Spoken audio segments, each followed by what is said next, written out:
Who's ready to learn something tonight? So today we're going to be talking about clicker training and its misuse in the furry fandom. I'm just going to say it. We all have seen clickers. Everyone has seen a clicker probably if you're a furry. It's something that's commonly used in dog training. Today we're going to take a look at the history of the clicker training, and we're going to look at a guide to classical conditioning. There we go. So, who am I? Who's this weird dog that's standing in front of you? Currently, I am the site lead and a dog trainer for the Pennsylvania SPCA. I work at a no-kill shelter. I personally work with behaviorally challenged dogs. So, the shelter I work with, we get a lot of strays. We get a lot of dogs with unknown history, unknown background. It's my job to behaviorally assess them, to work with those dogs, hopefully rehabilitate them, and help them find successful homes. Prior to working in the shelter community, I was involved as a volunteer for a service dog organization, training puppies. This is where I most use clicker training and where I was introduced to clicker training.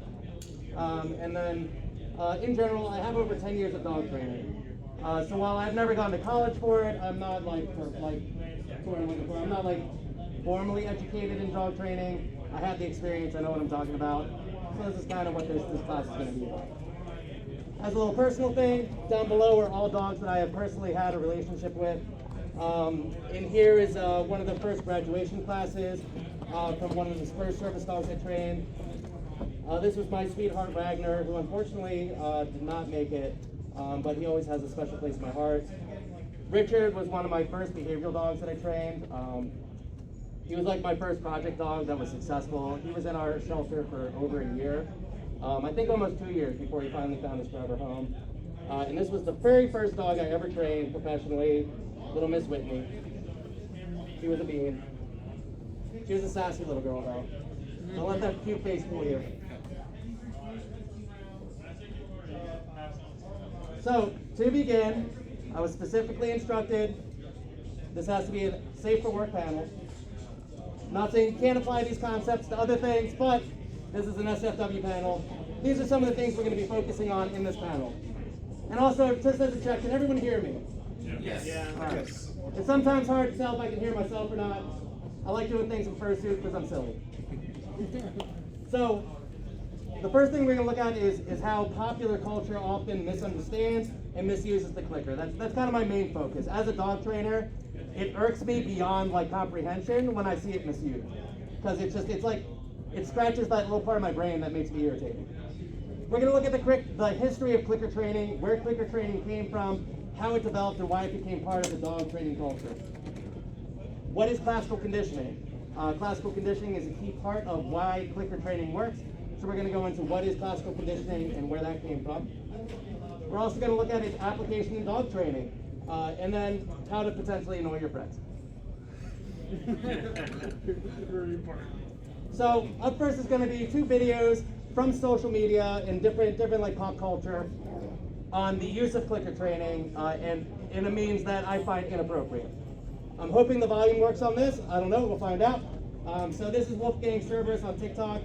We're mutuals. We kind of chat every once in a while, but he tends to do a little bit more spicy videos. So. What do you think you're doing? Sit. Don't make me do it.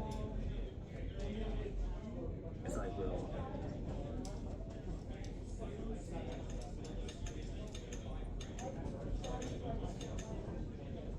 Doing something for you?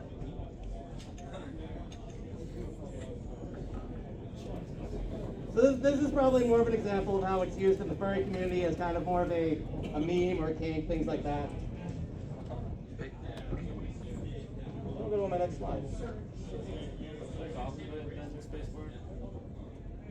All right, this next one is from a popular movie. This is from Jurassic World, where the main actor is shown clicker training velociraptors.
So later, when we reach the end of this panel, we're going to replay these, and I'm going to talk to you guys and see what you guys see that is wrong based on true conditioning and true clicker training on where these videos get it wrong. So, everyone gets it wrong. I'm sorry. This is just my opinion. Those are two examples of how I feel pop culture gets it wrong. And like I said, we'll circle back and we'll look at those, and we can discuss where you guys see that these people get it wrong in pop culture and in movies. So the first thing we're going to talk about is classical conditioning. So classical conditioning is the foundation that is behind clicker training. Classical conditioning, also known as Pavlovian or respondent conditioning, is learned through association and was discovered first by Pavlov, a Russian physiologist. So basically what we're looking at with classical conditioning is you're associating one item with another. You are conditioning an animal or a person to condition one emotion or one experience or one stimulus with another. This will make more sense as we get into Pavlov and his dogs. So in simple terms, like I said, two stimuli are linked together to produce a new learned response in a person or animal. Like the dinner bell and the slime. Exactly. So who's this guy? This is Pavlov. Generally, he's just a Russian scientist. There's a little bit of stats about him if you're into history. Basically, he was awarded the Nobel Prize in 1904 for his discoveries and his works on classical conditioning. And this is what he is most well known for. And as our friend here alluded to, his experiments with his dogs. Yes? Could you take like 2 steps backwards? Oh, so you can see. Yeah. So, Pavlov had dogs. So Pavlov had a canine experiment, and this is the thing that he is most well known for. Pavlov would ring a bell prior to presenting food to the dogs. He learned that after several repetitions of ringing this bell and presenting food, that the dogs would begin to salivate just at the sound of the bell. This is what we consider classical conditioning. So basically what's happening is, prior to him feeding, he would ring this bell. When the dogs would hear the bell, they eventually developed a response to that they would, as if they were presented the food already. They associated the sound with the bell with the food coming. So they began to have a physical response to that, as if the food was already present, even though it isn't. And this is kind of the foundation for clicker training, and this is what we call classical conditioning. So how do we get to the clicker? Who here wants to take a guess at what the first animal that this type of training was used on, or it was more prolifically used on? Any guesses? Horses? So we have a horse. Anyone else? Horses or dolphins? We got a Horses or dolphin. dolphins? Pigeons? Pigeons. Any other guesses? Did someone say dragon? I thought it said dragons because the last time it's trying to make sense. How to train your dragon? I know, Cuckoo trained the dragon. Yeah, that's Dolphins! So believe it or not, while clicker training was used prior to the time that was most prolific in animal research, in aquatic mammal research, dolphins were the ones that were most used, like they used this training process the most with. Especially like when they started developing all these like aquatic, like SeaWorld and things like that, like the marine animals, they found this training method to be very successful. And for whatever reason, it never took off in the dog industry originally. While there is record of the dog clicker being used prior to dolphins, it was most prolifically used in like the mammal community and in like these like SeaWorld animal researchers, especially in training like these show animals. And so dolphins and marine animals were the first to really have this like type of training utilized. It was most popular in the 1960s with exhibit trainers. And basically they would use either bells, whistles, or sticks. They would like clack 2 sticks together to simulate the same thing you do with a clicker to reward the animals and develop that conditioning to train them.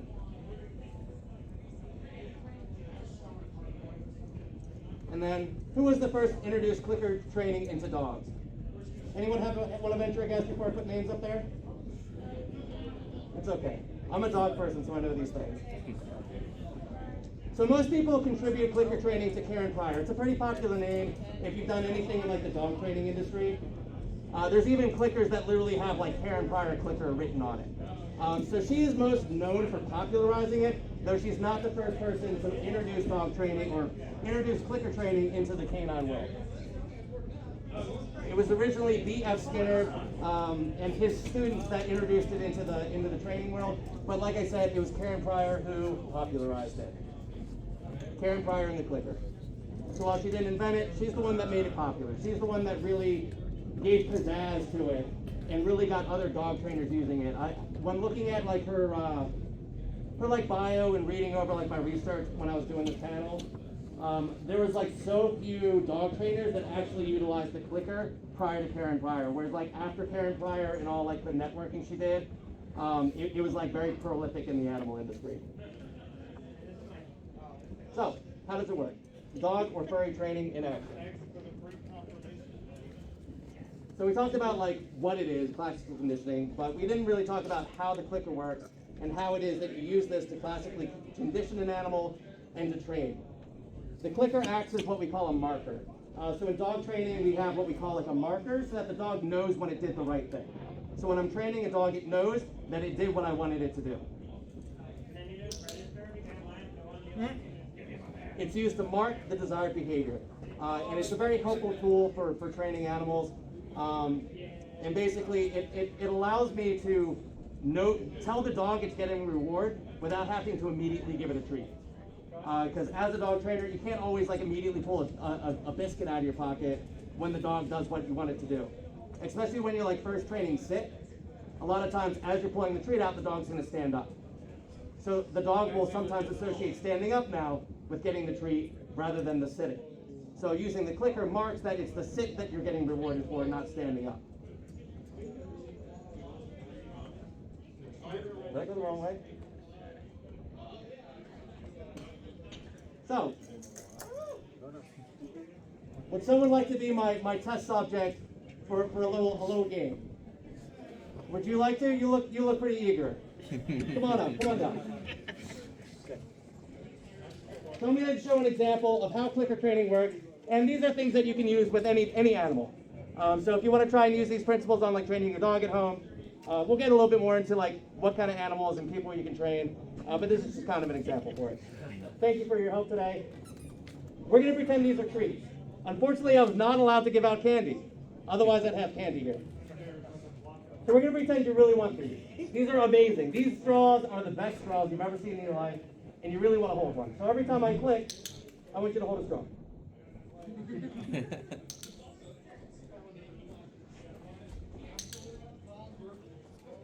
So this is what we call loading the clicker. Basically, I'm just going to repeatedly click this and hand him a straw. Normally it would be a treat. Until he's now expecting to receive a treat or a straw whenever he hears the click. This is what we call loading the clicker. All right, thank you. You can stay here. No, you're not doing it. So this is how you begin clicker training. So if you have a dog, a cat, basically to start clicker training, all you can do is sit there and click, give them a treat, click, give them a treat, click, give them a treat. And eventually they'll associate that click means they're going to hold a straw. Now there's a couple different ways you can then use the clicker once you develop that classical conditioning. So there's a couple different ways of training, and different ways that you can kind of shape an animal's behavior. So I'm just going to set this chair here. So there's a chair there. Good job. So this is what we call shaping. I didn't ask him to do anything, did I? Right? I didn't tell him to sit. I just set a chair there. I made him aware there was a chair there because, fursuiters were blind. I didn't want him tripping over it. But I made him aware there's a chair there.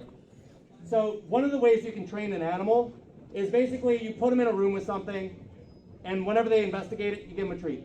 Whenever they happen to do what you want them to do, you give them a treat. So like, you look at them, so you give them a treat. And so the more you treat them for doing like the random behaviors you want, the more likely they are to then repeat the behavior. And sometimes you have to work in steps. Sometimes it's just a little glance up, and they get a treat. And eventually they'll learn, and then you can start associating like a verbal cue to it. So you say like, look at me. He looks, he gets a treat. Look at me. And so you can slowly then begin to add that verbal cue, so that way they then associate the verbal cue with the command and then the reward. You're doing great. Then the other way you can do it is you can lure the behavior. So I'm trying to get them to stand up now. So in slow steps, you kind of lure them into whatever you want them to do. And so that's the more traditional way of like dog training. You lure them into a sit, you lure them into a down, and then once they complete the action, you click retreat to give them the treat. You can then slowly transition from luring to targeting, where I pretend like I have something in my hand. We're just gonna point to the chair. And hopefully he doesn't trip on it. You can do it. Good dog. And basically with a dog, you can then lure them into the sit, lure them, where you're not target them, so you're not having to use a treat every time, and then eventually you can just transition where you're just using the verbal cue. So, I talked about classical conditioning.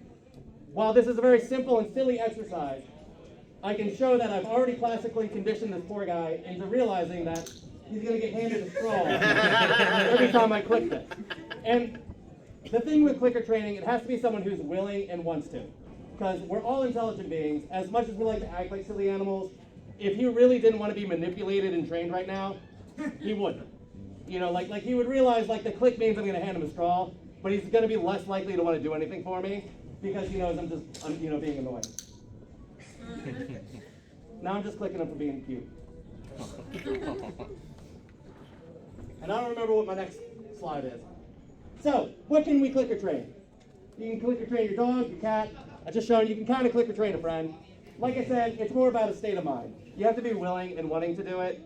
If someone like obviously realizes you're clicker training them, they're probably gonna be like, "What the heck, dude? Like for real, man? This is really what we're gonna do?" So keep that in mind. You just can't clicker train your friends. They gotta want it, and you gotta have a reward that they want. That is the. I want to say that's the one like chink in the armor with classical conditioning and clicker training.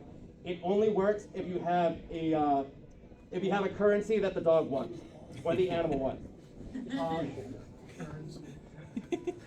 I love this guy.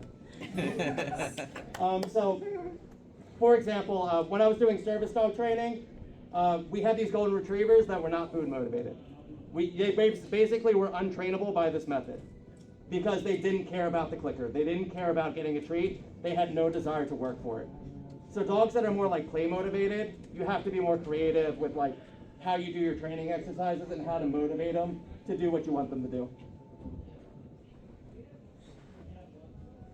Basically, any animal that can hear the noise and make that association can be clicker trained. You can also clicker train, though not with a clicker, deaf animals as well. You just replace the clicker with either a vibrator, not a shock collar. Never use a shock collar, but a vibrator. Basically, it's just a little collar and it just does a little buzz. So that way, when you need their attention, you can buzz and then they get a treat. So you can still like kind of do the same principles with deaf animals as well. Why do we do clicker training? The main thing behind clicker training is it's a humane method of training. It's positive reinforcement.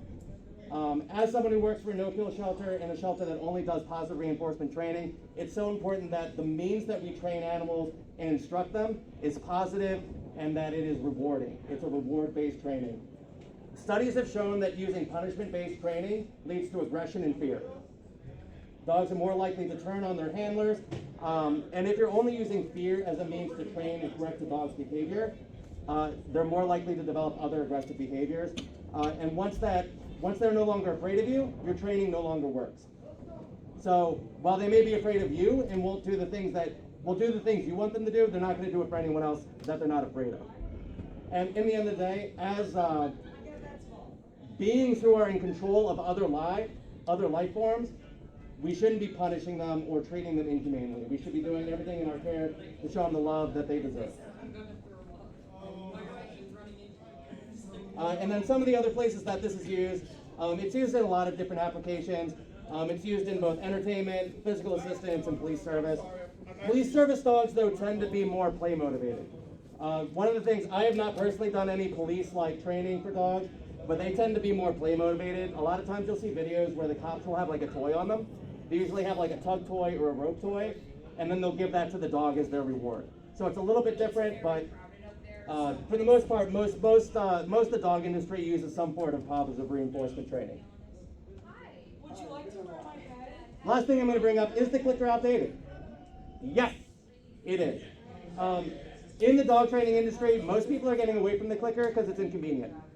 Basically, you can use any noise to classically condition an animal. In the dog training industry, we tend to just use yes. So usually I have like a high-pitched yes that I use when I'm dog training. That's different than like when I normally say yes. So like, for example. And so it works the same. I have to load the word, so I have to sit there and go yes and give the dog treats multiple times. But it works the same as the clicker. And you can use any sound. Basically, any sound will work to do this. Because like I said, it goes back to Pavlov's dogs. You ring a bell, you give a treat. You make a noise, you give a treat. You just have to be consistent with what that noise is. And the key behind clicker training, click always equals treat. If you accidentally click, that dog still gets a treat. Your error does not, you have to still give a treat, even if it's by your fault.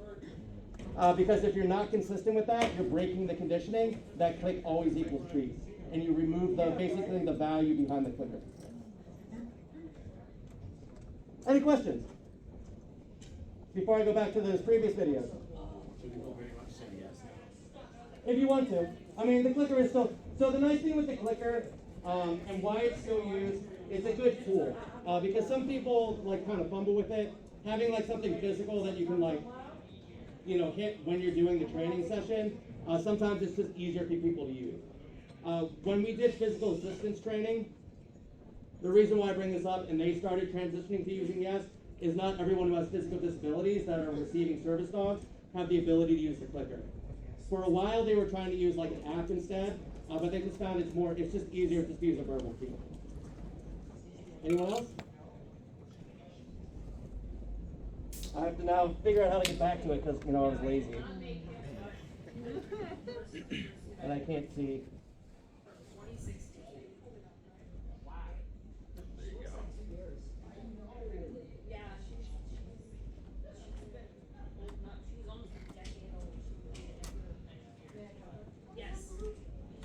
Hey, what do you think you're doing? Sit. Don't make me do it.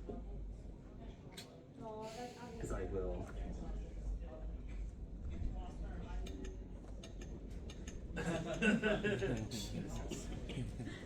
Is doing something for you? So what do we see that's wrong here? It's framed as if it's negative reinforcement. Yeah. And then there's no reward being, oh, sorry. Yeah, no, sorry, I was just going to say there's no reward being given here. Yeah. And then my least favorite thing, anyone else? I was gonna say is they're doing it aggressively, Yeah. one after another. Like, And they're kind of like treating it as though the clicker is the command to get the recipient to do something as opposed to the Yeah. signal that task is done. Yeah, the clicker is not what should be getting the animal's attention. While part of the classical conditioning is when you click it, it will get their attention. But keep in mind, when you click it, you're marking whatever behavior they're doing. So like in this example, he's telling someone to sit, and they didn't sit. He's like, don't make me use it. He's now framing it as he said, a punishment. And then he begins spamming the clicker, which you also shouldn't do because now you need to give the dog like 20 treats. And then in addition to that, the person hasn't done what was requested. So now you've rewarded the dog for being basically disobedient. For that. All right, and then for our Jurassic Park one.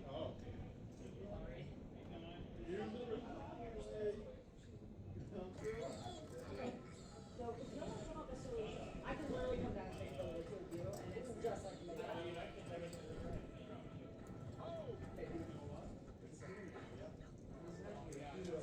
So no, my bad. I should. Oh yeah. It is big. Hey, the bigger you are, the more sticky it sounds. That's what I'm saying.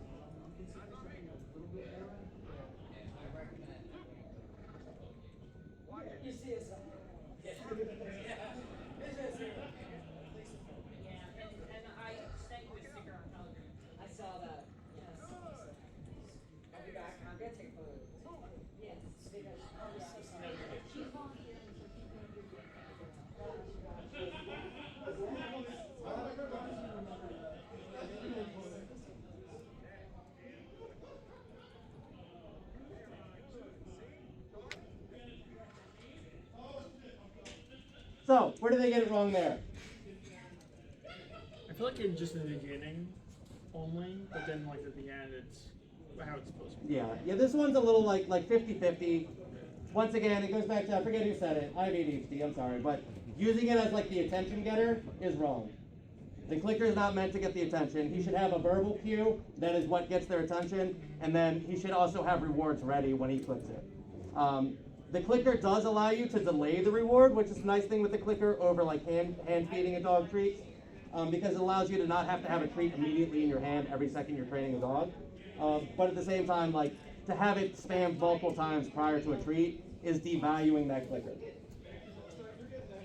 So thank you guys for joining my panel. For all of you who decided to stick through the entire panel, if I have enough, you also have now gained the right Oh my to god. own a clicker. Especially you. Good job. So whoever wants one, feel free to come on up.